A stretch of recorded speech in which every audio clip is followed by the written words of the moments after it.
नमस्कार, मैं हूं डॉक्टर सुषमा गुप्ता और आपका स्वागत करती हूं अपने YouTube चैनल थॉट्स ऑफ सुषमे, जहां हम बातें करते हैं किताबों की और हिंदी साहित्य की। तो आज से किताबों की समीक्षा और कविता पाठन के साथ साथ मैं अपने चैनल पर एक नई सीरीज शुरू करने जा रही हूं, जिसका नाम है हिंदी साहित्य में महिलाओं का योगदान। इस सीरीज में आधुनिक काल यानी कि अंग्रेजों के शासन से लेकर अब तक हिंदी साहित्य के हर दौर की ख्याति प्राप्त या फिर कुछ गुमनाम महिलाओं के लेखकों के बारे में हम बात करेंगे। कुछ दिनों पहले लेखक और पत्रकार अणु शक्ति सिंह जी की एक फेसबुक पोस्ट पर मैंने पढ़ा था और बस वहीं से मुझे ये सीरीज़ बनाने का मन आया। अणु जी ने लिखा था कि उन्होंने साहित्य का एक समारोह अटेंड किया जहाँ साहित्य के बारे में हर प्रकार की चर्चा हुई। नहीं हुई तो बस महिला साहित्यकारों, उनकी रचनाओं और हिंदी साहित्य में उनके योगदान के बारे में। आज के युग में भी पुरुष स्त्री के गुणों, प्रतिभा व उसके योगदान की चर्चा करने से कितना कतराता है। ऐसा क्यों है और ऐसा कब तक रहेगा, यह एक यक्ष प्रश्न है। मैं जितना कर सकती हूँ उतना करूँगी। तो इस सीरीज़ की पहली ख्याति प्राप्त महिला व कवित्री हैं सरोजिनी नायडू। वैसे तो सरोजिनी नायडू जी को सभी लोग उनके राजनीतिक कैरियर या फिर स्वतंत्रता संग्राम में उनके योगदान की वजह से ज़्यादा जानते हैं, लेकिन वो एक बहुत अच्छी कवित्री भी थी।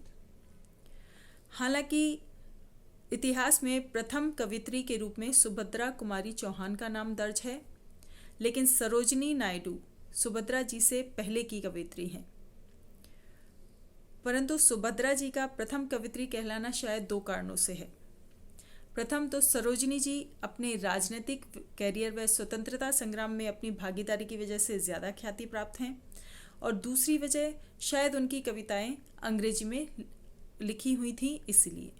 जी हाँ, सन 1892 उन्होंने अपनी पहली कविता लिखी जबकि वो 13 साल की थी, और वो कविता अंग्रेजी में लिखी गई थी। 1892 में एक महिला ने अंग्रेजी में कविताएं लिखी। वो देश की पहली महिला हैं जिन्होंने अंग्रेजी में पोएम लिखी थी। सरोजिनी नायडू जी का जन्म 13 फरवरी 1879 में हुआ था और मृत्यु 2 मार्च 1949 में। उनकी पढ़ाई इंग्लैंड में हुई थी। उन्होंने तभी अंग्रेजी में कविता लिखना आरंभ कर दिया था। हम यहाँ उनके राजनीतिक करियर के बारे में चर्चा नहीं करेंगे, वरना वीडियो बहुत ज़्यादा लंबा हो जाएगा। मैं यहाँ उनकी कुछ कवित्री के रूप में उनकी कुछ उपलब्धियाँ आपको बताना चाहूँगी। उनके कुछ कविता संग्रह का नाम आपको बताना चाहूँगी। उनका पहला काव्य संग्रह द गोल्डन थ्रेशहोल्ड था, जिसकी 2 अनुवादित पंक्तियाँ हैं।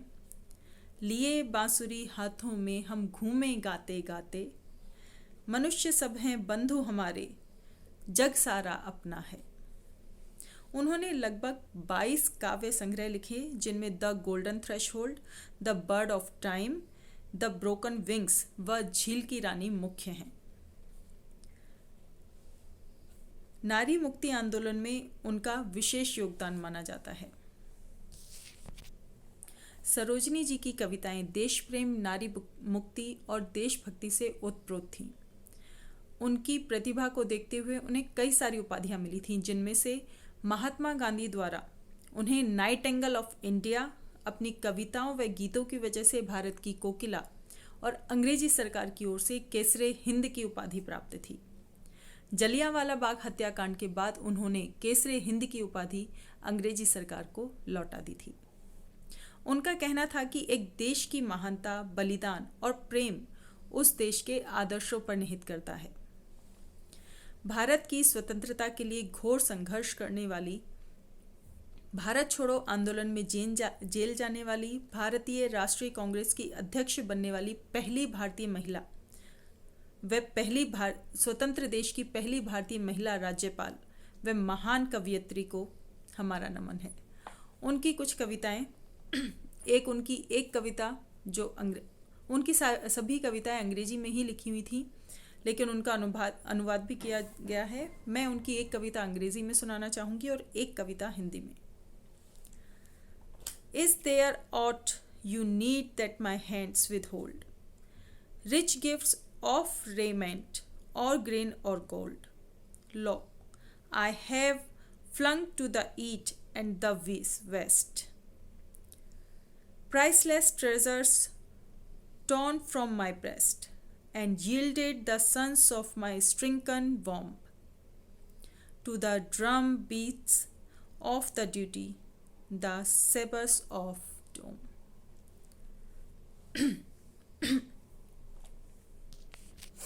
उनकी एक और कविता। भारत देश है हमारा बहुत प्यारा, सारे विश्व में है ये सबसे न्यारा। अलग अलग हैं यहाँ सभी के रूप रंग, पर सुर सब एक ही गाते। झंडा ऊंचा रहे हमारा, हर प्रदेश की है यहाँ अलग एक जुबान, पर मिठास की है सभी में शान। अनेकता में एकता को पिरोकर सबने हाथ से हाथ मिलाकर देश संवारा। लग रहा है अब भारत सारा हम सब एक हैं का नारा। भारत देश है हमारा बहुत प्यारा, सारे विश्व में है यह सबसे न्यारा। Thank you.